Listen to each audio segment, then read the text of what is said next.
Hey gang, I'm Luke and welcome to Down from the Attic, Modern Classics, where I look at newer board games that you might not have heard of, but are well worth checking out. First off, I just want to apologise for the lateness of this video.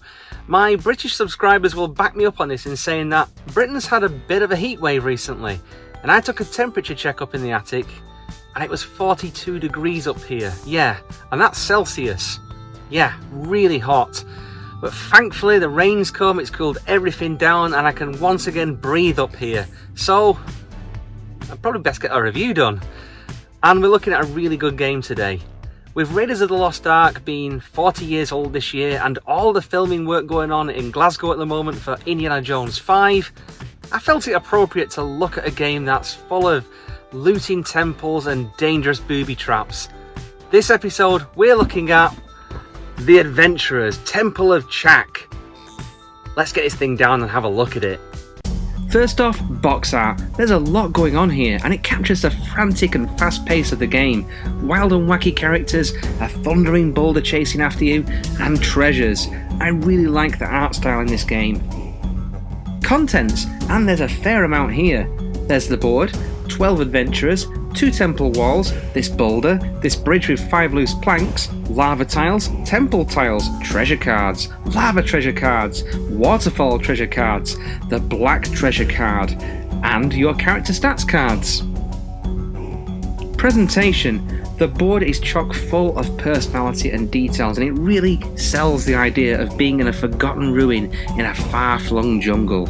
The play pieces all have superb sculpts to them, and I like them so much that I painted them up. And this really gives them so much more personality and presence on the board. From creaky old explorers to Chinese warriors, sea captains to whatever the hell this guy is meant to be.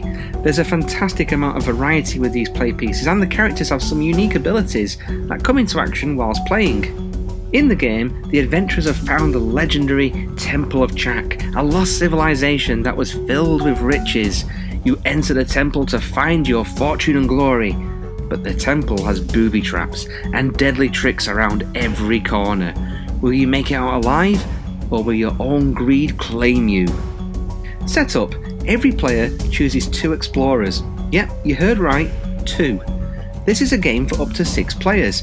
Players also take their characters' corresponding cards. You lay one card on top of the other, showing the 0 to 3 value. Why 2 characters, I hear you ask? Well, in case one of them dies in the temple. You effectively have 2 shots at making it through the temple safely. The walls for the wall room are put as far apart as that room will allow. The treasure cards for each of the 4 spaces in that room are shuffled. Shuffled 2 are the cards that will dictate the wall's movement, and these are placed face down. There's a bunch of tiles that correspond to each other. Select 4 of the sand-coloured ones at random and place them on the 4 wall room spaces here. The red tiles, they're added to the lava room, with the 2 sun tiles in each of the corners. The remaining sand tiles are placed at the side of the board. Alcove treasures are set in place, as are the lava room treasures, waterfall treasures, and the black treasure. Lastly, the boulder is placed here at the back of the map, and the bridge with all its planks is placed here. And we're ready to play. And this game is a real looker. As mentioned, the aim of the game is to make it through the temple, avoiding all the booby traps, and getting as much treasure as you can, and making it to the end of the game safely. Unlike most games, one person is in control of the movement dice for everyone. Yeah. And depending on what's rolled depends on how many action points each player gets. And this is also dependent on what your player's carry load is like. Everyone starts the game with a carry weight of 0, seeing as, well, they're not carrying any treasures. How this works is very simple. 0 to 3. Any dice rolled 2 and up equals 1 action point, so each dice effectively has a 5 in 6 chance of being useful to you. Carrying more than 3 treasures? You're on to 3 to 6 weight, and the roll limit has gone up to 3, meaning that the odds are greater that the dice could be less than 3 and effectively useless. Managing your weight in this game is a big part of the gameplay. Treasures have different values assigned to them, so you could be carrying 6 treasures at 1 point each, or 2 treasures at 3 points each, both tallying 6 points. And carrying more treasures weighs you down and lessens your chance of getting action points to move. It's an absolute gamble. So everyone starts outside the temple, someone rolls the dice, and because everyone starts with a weight limit of 0, it's more than likely there'll be 4 to 5 action points to use. Action points are used to move a character, inspect a glyph, or grab a treasure.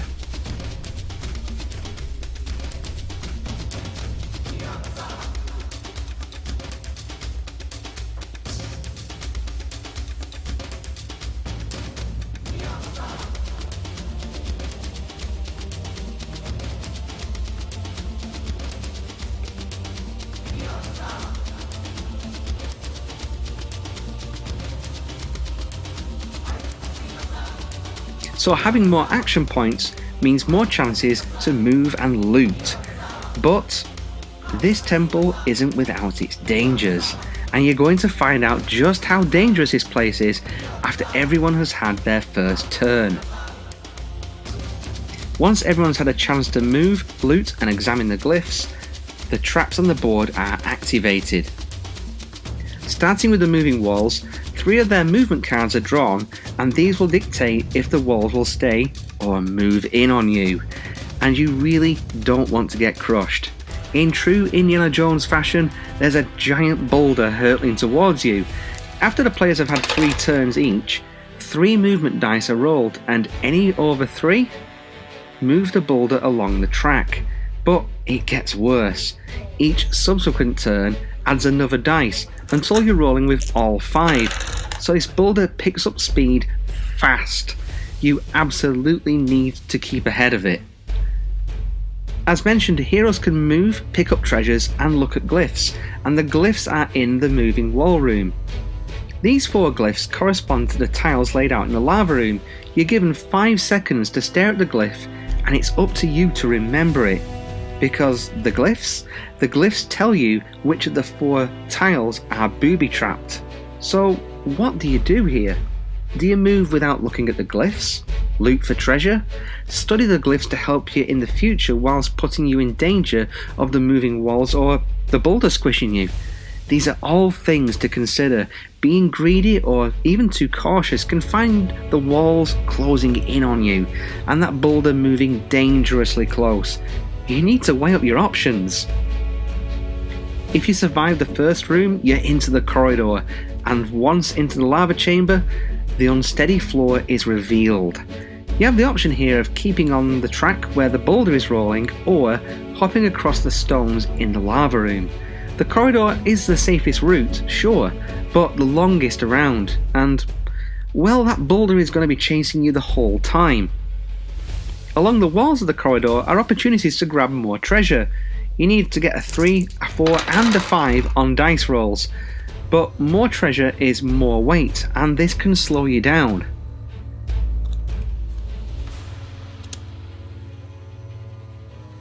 Opting the route across the lava room is more dangerous but offers far more treasure. Each tile is able to be searched for treasure, but there's 4 booby trap spaces. Remember the tiles from the wall room? Well, you better, because one false move and you're toast. You're gone, you're dead, and all the treasures you've collected too.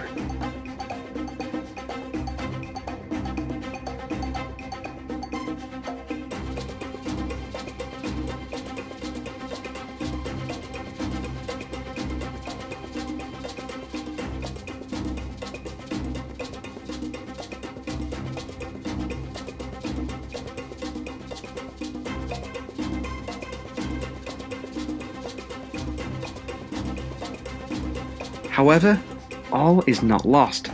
You can use your second character. Once the boulder rumbles past the corner pieces in the room, it rattles loose those tiles, and you can use your second character. But you're back to having 0 treasures, and the boulder is very close by. Players can hop into the fire chamber to avoid the boulder, but if that boulder gets past you, it's a very dangerous thing to happen, because if you don't exit before the boulder, you're trapped in the temple, and you die, and you're about to become a permanent exhibit here, and your treasures count for nothing. Past the lava room, you have the option of following the path, the longest way around, going across the rickety bridge, the medium way, or braving the waterfall. The path route gives you the opportunity to swipe the black treasure card, the highest valued treasure in the game, but you need to roll a 1, 2, 3, 4 and 5 on your dice. This is next to impossible and I have never ever done this. The bridge, however, is great for the first person that gets there, because passing the bridge you roll dice to see how many planks fall out, and this makes it far more dangerous for the other players following that route. You really don't want to fall to your death after making it this far.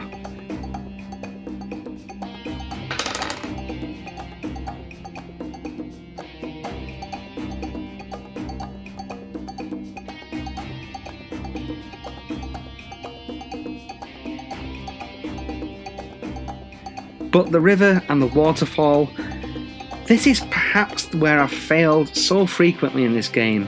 You have the option of grabbing more treasures here, which is a bonus, but the waterfall at the end, that's a really nasty trap. Because you see, if you don't make the leap to safety here, you're throwing treasures away to reduce your weight and you'll be frantically throwing away your hard-earned loot to stay in the game. This is devastating when it happens, and worse still when you've shed as much treasure as you can and you still end up going over the waterfall.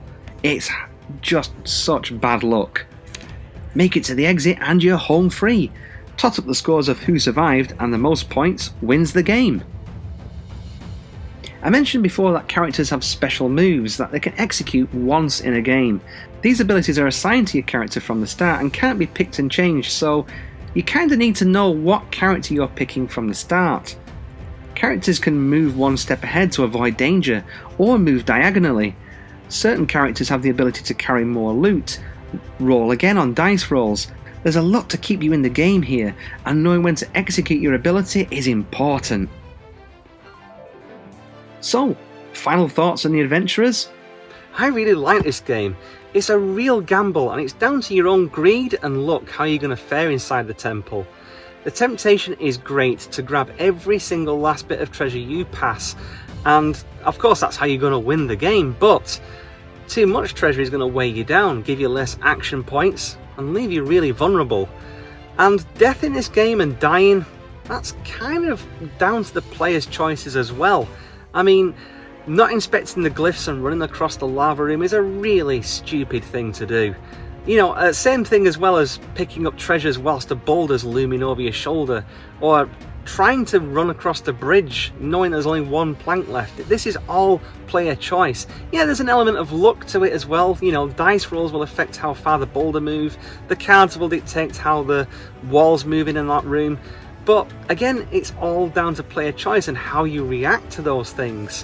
What would make this game really special, something they really missed out on, is the ability to help other players or hinder them. You know, you could set a booby trap as you're running around, or you know, you could throw them a line. This would really put, you know, that cutthroat element back into the game, I think, and leave it all down to player choice. Help them or hinder them. You know, I think a little bit of swashbuckling to that would just elevate this game a little bit more.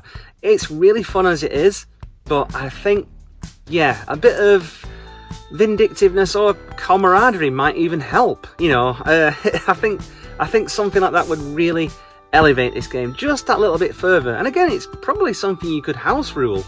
The Adventurers had an expansion, the Pyramid of Horus, and I've heard really good things about this, and it's one I would love to play. I have played this game with players who really aren't into sort of like chancing things, and basically they've maybe grabbed one or two treasures and bolted straight for the exit. They've missed all the opportunities to loot treasure, and trying to avoid all the traps and booby traps and everything that could possibly cause them to die in the game, just rush to the end. And they've got less out of this game. But if you like push your luck games, you like putting yourself in a little bit harm's way for monetary gain, you're probably going to love this game. It's a lot of fun. I can't recommend it enough. If you like Indiana Jones style games, definitely check this one out. Well, as always, I am Luke. Thanks again for watching, and I'll talk to you again soon. If you like what I'm doing here on Down From the Attic, please consider subscribing. Comments are always welcome, and I'll see you in the next video.